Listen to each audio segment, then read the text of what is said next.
ଗପଟିର ନାଁ ହେଉଛି ପରିଶ୍ରମର ଫଳ। ଲେଖିଛନ୍ତି ପ୍ରଫୁଲ୍ଲ କୁମାର ସାହୁ। ଜଙ୍ଗଲ ପାଖ ଗାଁରେ ରହୁଥାଏ ଜଣେ କାଠୁରିଆ। ସ୍ତ୍ରୀ ଓ 2 ପିଲାଙ୍କୁ ନେଇ ତାର ଛୋଟ ସଂସାରଟିଏ। ପ୍ରତିଦିନ ସେ ଜଙ୍ଗଲକୁ ଯାଇ କାଠ କାଟି ପାଖ ବଜାରରେ ବିକ୍ରି କରେ। ଯାହା ପାଏ ସେଥିରେ ତାର ସଂସାର ସୁଖେ ଦୁଃଖେ ଚଳେଇ ନିଏ। ସବୁଦିନ ସମାନ ନଥାଏ। ପାଗ ଖରାପ ହେଲେ ଜଙ୍ଗଲକୁ ଯାଇ କାଠ କାଟି ହୁଏନି। ଯାହା ବା କିଛି ସାଇତି ଥାଏ ସେଥିରେ ଦିନେ ଓଳିଏ କୌଣସି ପ୍ରକାର ସେ ଚଳିଯାଏ। ଥରେ ଅଚାନକ ଅଦିନିଆ ଝଡ଼ି ବର୍ଷା ମାଡ଼ି ଆସିଲା। ଚାହୁଁ ଚାହୁଁ ଚାରିଆଡ଼େ ଅନ୍ଧାର ଘୋଟି ମୂଷଳ ଧାରାରେ ମେଘ ବରସି ସବୁଆଡ଼ ଜଳ ଭର୍ତ୍ତି ହୋଇଗଲା। କାଠୁରିଆ ଜଙ୍ଗଲକୁ କାଠ କାଟିବାକୁ ନ ଯାଇପାରି ଘରେ ବସି ରହିଲା।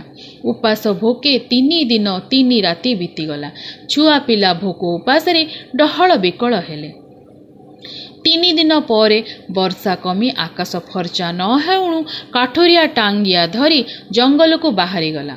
ଜଙ୍ଗଲ ମଝିରେ ଥିବା ଏକ ବଡ଼ ଗଛରେ ଶୁଖିଲା ଡାଳ ଖଣ୍ଡିଏ ଦେଖି ସେଠାରେ ତାର ପାଦ ଅଟକିଗଲା।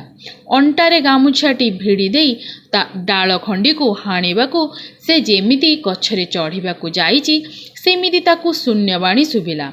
ବତ୍ସ, ମୁଁ ଜଙ୍ଗଲ ଦେବତା କହୁଛି।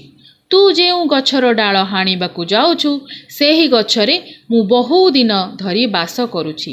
ଏହା ମୋର ଘର। ଏହାକୁ ହାଣି ତୁ ନିଜର ଅନିଷ୍ଟ କରନା। କାଠୁରିଆଟି ସାହସ ବାନ୍ଧି ବିନୟର ସହିତ କହିଲା, ପ୍ରଭୁ, 3 ଦିନ ହେବ ପିଲାଛୁଆ ମୋର ଉପାସ। କିଛି କାଠ ନେଇ ବଜାରରେ ବିକିଲେ ସେମାନଙ୍କ ପାଇଁ ଖାଇବା ଯୋଗାଡ଼ କରିବି। ମୋତେ ମନା କରନ୍ତୁ ନାହିଁ। ଏହି ଶୁଖିଲା ଡାଳ ଖଣ୍ଡିକ ନେବାକୁ ଅନୁମତି ଦିଅନ୍ତୁ।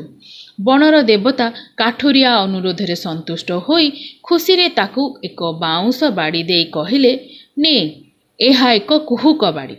ଏହାକୁ ଥର ଥର କରି 3 ଥର ତଳେ ବାଡ଼େଇ ଯାହା ମାଗିବୁ ତାହା ପାଇବୁ।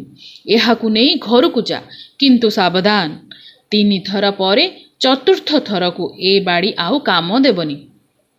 ସେ ତାର କୁହୁକ ଶକ୍ତି ହରାଇ ବସିବ। କାଠୁରିଆ ବାଡ଼ିଟି ଧରି ଆନନ୍ଦରେ ଘରକୁ ଫେରିଲା। ନିଜ ସ୍ତ୍ରୀ ଆଗରେ ବାଡ଼ିଟିର କୁହୁକ ଗୁଣ ବର୍ଣ୍ଣନା କଲା। ସେତେବେଳକୁ ବହୁତ ଡେରି ହୋଇଯାଇଥିବାରୁ ତେଲ ଟିକିଏ ଲଗାଇ ସେ ପାଖ ନଈକୁ ଗାଧୋଇବାକୁ ବାହାରିଲା। କାଠୁରିଆର ସ୍ତ୍ରୀ ସ୍ୱାମୀଙ୍କ କହିବା କଥା ପରୀକ୍ଷା କରିବା ପାଇଁ କୁହୁକ ବାଡ଼ିଟିକୁ ତଳେ ବାଡ଼େଇ ଦେଇ କହିଲା, ଠାକୁରେ, ଯଦି ତୁମ କଥା ସତ ହୋଇଥାଏ ତେବେ ମୋର ଏହି ଅସୁନ୍ଦରିଆ ଚେପେଟା ନାକ ଲମ୍ବା ହୋଇଯାଉ। ତା ମୁହଁରୁ କଥା ସରିଛି କି ନାହିଁ, ଚାହୁଁ ଚାହୁଁ ତାର ଚେପେଟା ନାକ ମାଇଲିଟିଏ ବାଟ ପର୍ଯ୍ୟନ୍ତ ଲମ୍ବିଗଲା। ଏହା ଦେଖି କାଠୁରିଆର ସ୍ତ୍ରୀ ଭୟରେ ଛାନିଆ ହୋଇଗଲା। ସେ 2ୟ ଥର ବାଡ଼ିଟିକୁ ତଳେ ବାଡ଼େଇ ଦେଇ ତରବର ହୋଇ କହିଲା, ପ୍ରଭୁ, ମୋତେ ଦୟାକର, ମୋର ଏହି ଲମ୍ବା ନାକକୁ ଶୀଘ୍ର ଛୋଟ କରିଦିଅ। କହିବା ମାତ୍ରେ ମୁହଁରୁ ନାକଟି ସମ୍ପୂର୍ଣ୍ଣ ଭାବେ ଉଭେଇ ଗଲା। ଏବେ ସେ ବଡ଼ ଅସୁବିଧାରେ ପଡ଼ିଲା। ନାକ ନଥାଇ ମୁହଁଟି ବଡ଼ ଅସୁନ୍ଦର ଦିଶିଲା। ଅତି ବିକଳରେ ଶେଷ ଥର ପାଇଁ କାଠୁରିଆର ସ୍ତ୍ରୀ ବାଡ଼ିଟିକୁ ତଳେ ବାଡ଼େଇ ଦେଇ ମନେ ମନେ କହିଲା, ପ୍ରଭୁ, ସ୍ୱାମୀ ଫେରିବା ପୂର୍ବରୁ ମୋ ମୁହଁରେ ପୁରୁଣା ଚେପେଟା ନାକ ଲାଗିଯାଉ। ସେଇଆ ହେଲା। ବାଡ଼ିର କୁହୁକ ଗୁଣ ଯୋଗୁଁ ସେ ତାର ପୂର୍ବ ନାକ ଫେରି ପାଇଲା। ଏହି ସମୟରେ କାଠୁରିଆ ନଈରୁ ଫେରିଆସି ଦେଖିଲା ସ୍ତ୍ରୀ ମନ ଦୁଃଖରେ ବସିଛି। ସ୍ୱାମୀକୁ ଦେଖୁ ଦେଖୁ ସେ କାନ୍ଦି କାନ୍ଦି ଘଟିଥିବା ସବୁ କଥା ଗୋଟି ଗୋଟି କହିଲା। କାଠୁରିଆ ଦେଖିଲା ମୂର୍ଖ ସ୍ତ୍ରୀର ଦୁର୍ବୁଦ୍ଧି ଯୋଗୁଁ ସବୁ କଥା ଆଶାରେ ରହିଗଲା। ମନ ଇଚ୍ଛା ସ୍ତ୍ରୀକୁ ଗାଳି ଦେଇ କାଠୁରିଆ ଅଖିଆ ଅପିଆ ପୁଣି ଜଙ୍ଗଲକୁ ଲେଉଟିଗଲା। ପୂର୍ବର ସେହି ଗଛ ମୂଳେ ମୁଣ୍ଡ ପିଟି ପିଟି ଜଙ୍ଗଲର ଦେବତାଙ୍କୁ ନିଜର ଦୁଃଖ ଜଣାଇଲା। ଚାହୁଁ ଚାହୁଁ ଦିନ ଯାଇ ରାତି ହେଲା, ହେଲେ ଦେବତା ଆଉ ଦେଖାଦେଲେ ନାହିଁ। ତହୁଁ କାଠୁରିଆ ଭାବିଲା, ଆଉ ଘରକୁ ଫେରି ଲାଭ କ'ଣ? ଆଜି ଏହି ଗଛ ମୂଳେ ନିଜର ଜୀବନ ବିସର୍ଜନ କରିବି। କାଠୁରିଆ ଆଖପାଖରେ ପଡ଼ିଥିବା ତାଳପତ୍ର ଗୋଟାଇ ଆଣି ଗଛ ନିକଟରେ ଜମା କରି ସେଥିରେ ନିଆଁ ଧରାଇଲା। ହୁ ହୁ ହୋଇ ନିଆଁ ଜଳିବାକୁ ଲାଗିଲା। ଜଙ୍ଗଲ ଦେବତାକୁ ସ୍ମରଣ କରି କାଠୁରିଆ ଯେମିତି ନିଆଁରେ ପଶିବାକୁ ଯାଇଛି ସେମିତି ତାକୁ ଶୂନ୍ୟବାଣୀ ଶୁଭିଲା। ରେ ବତ୍ସ, ପରିଶ୍ରମ ହିଁ ସବୁ ସଫଳତାର ଚାବିକାଠି। ମୁଁ ତୋର ଏକାଗ୍ରତାରେ ସନ୍ତୁଷ୍ଟ। ତୁ ଏଥର ଘରକୁ ଯା।